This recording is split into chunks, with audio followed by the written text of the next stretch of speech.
Hi friends, just 1 week back ఇన్స్టాగ్రామ్లో Allampur Jogulamba temple reel చూశాను. చూడగానే అమ్మ 2 ఏళ్ళు అయింది నిన్ను దర్శించుకొని, నాకు ఎప్పుడు ఇస్తావు దర్శనము అని అడిగాను అంతే. జస్ట్ అడిగిన 1 వీక్ తర్వాతనే నాకు దర్శనం దొరికింది. అంటే మనస్ఫూర్తిగా నాకు ఇంకేమీ వద్దు, నువ్వు మాత్రమే కావాలి అని కోరుకుంటే దేవుడు ఖచ్చితంగా మనకు దక్కుతాడని నాకు అప్పుడు అర్థమైంది. అండ్ ఈ గుడి జస్ట్ 140 కిలోమీటర్స్ మాత్రమే ఉంటుంది మా ఊరు నుంచి. అల్లంపూర్ స్పెషాలిటీ ఏంటంటే 1,000,000 లింగాలు ఉంటాయి ఇక్కడ అని ఒకటి ఉంది. 1,000,000 ఒకే చోట ఉండవు, కానీ మొత్తం వెతికితే 1,000,000 లింగాలు ఉన్నాయంట. ఇప్పుడు అన్నీ ఎక్కడున్నాయో తెలీదు, బట్ మ్యాక్సిమం వరకైతే ఉన్నాయి. చుట్టుముట్టు ఒక్క గుడి చుట్టూ ఎన్నో గుళ్ళు ఉన్నాయి. దాదాపు 600 సంవత్సరాల క్రితం కట్టారు ఈ గుడి. ఎంతో చరిత్ర ఉంది ఈ గుడికి. ప్రత్యేకత ఏంటి అంటే, ఇక్కడ శివలింగాన్ని చూడగానే నాకు చాగంటి గారు చెప్పిన ఒక విషయం గుర్తొచ్చింది. కొన్ని శివలింగాల మీద కొన్ని గీతలు ఉంటాయి. ప్రత్యేకంగా అన్ని శివలింగాలకు ఉండవంట, ఒకే శివలింగానికే ఉంటుందంట. దానిని బ్రహ్మసూత్రము అని అంటారంట. మన అదృష్టం పండితే గానీ మనకు ఆ లింగం కంటపడదంట. అలాంటిది ఇక్కడ ఉన్న ప్రతి లింగానికి ఆ బ్రహ్మసూత్రం అనేది ఉంది. మీరు ఈ వీడియోలో కూడా అబ్జర్వ్ చేయండి. ప్రతి లింగానికి ఆ గీత ఉంది. ఎంత అదృష్టం పండి ఉంటే, ఎంత పుణ్యం చేసుకుని ఉంటే మాకు ఈరోజు ఆ దర్శనం దొరికింది అని నేను భావిస్తున్నాను. మనం పెన్సిల్తో బలపాలతో గీసుకునే ఆటలు వాళ్ళు రాళ్ళ మీదనే గీసి చెక్కి ఆడుకునే వాళ్ళు కూర్చొని అక్కడ గుంతలు కూడా పడ్డాయి రాళ్ళ మీద. అవన్నీ మీరు ఇక్కడ చూడొచ్చు. జస్ట్ రాళ్ళతోనే స్తంభాలు, శిఖరాలు ఎన్నో నిర్మించారు. ఎలా అతికించారో, ఎలా చెక్కారో కూడా అంత చిక్కని విషయం ఈ టెంపుల్ మహత్యము.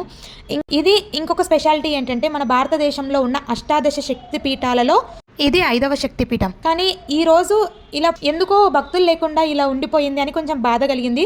బట్ కార్తీక మాసాలలో అలా వస్తే మాత్రం మనకు అంత ఈజీగా దర్శనం అయితే దొరకదు. ప్రతిరోజు శ్రీశైలం ఎలా ఉందో ఈ గుడి కూడా అలాగే పూజలు అందుకోవాలని నా కోరిక. ప్రపంచం నుంచి అందరూ తరలి రండి. మహాశక్తిపీఠం మనకి ఇంత దగ్గరలో ఉండడం మన అదృష్టం. ఒక్కసారి వచ్చి దర్శనం చేసుకోండి. మీ ధర్మబద్ధమైన కోరికలన్నీ మీకు నెరవేరుతాయి, మీ కష్టాలన్నీ తీరిపోతాయి. ఇది మధ్యలో ఉండే గర్భగుడి అనమాట. ఇక్కడ ఫొటోస్ కెమెరాస్ అలో చేయరు, అందుకే నేను తీయలేదు. బయటకు వచ్చాక తీశాను. ఇంకా చుట్టూ అంత శివలింగాలు గుళ్ళే ఉంటాయి. 14వ శతాబ్దంలో ఈ గుడిని ధ్వంసం చేయాలి అని దీని మీద దాడి చేశారు. దానివల్ల అక్కడక్కడ కొంచెం పడిపోయినట్లుగా మనకు కనిపిస్తుంది. కానీ అక్కడ ఉన్నది ఎవరు? మహాశక్తి. ఇక్కడున్న ఒక రాయిని కూడా ఎవరు కదిలించలేరని వాళ్ళకి అర్థమైపోయినట్లుంది. అలాగే పాపులు ఎన్ని పాపాలు చేసినా న్యాయంగా ధర్మంగా ఉండే వాళ్ళని ఏమీ చేయలేరు, ఎందుకంటే వాళ్ళతో ఎప్పటికీ దేవుడు ఉంటాడు. అమ్మా, పాపులను శిక్షించకపోయినా పర్వాలేదమ్మా, వాళ్ళని మంచి మనుషులుగా మార్చు, కానీ ధర్మం వైపు నిలబడి ఉన్న వాళ్ళని మాత్రం రక్షించమ్మా. మనుషులు ఎలాగో న్యాయం, అన్యాయం, ధర్మం, అధర్మం అని తేడా లేకుండా బ్రతికేస్తున్నారు. ఇంకా నువ్వు కూడా కాపాడకపోతే తర్వాత మనుషులు దేవుళ్ళని నమ్మడం మానేస్తారేమో అమ్మా. తర్వాత బాగా ఆకలేసింది ఫ్రెండ్స్. ఇంకా ముందు రోజు నైట్ కూడా ఏం తినలేదు. 11 అయ్యింది అనుకుంటా తినేసరికి. ఎంతైనా అమ్మే.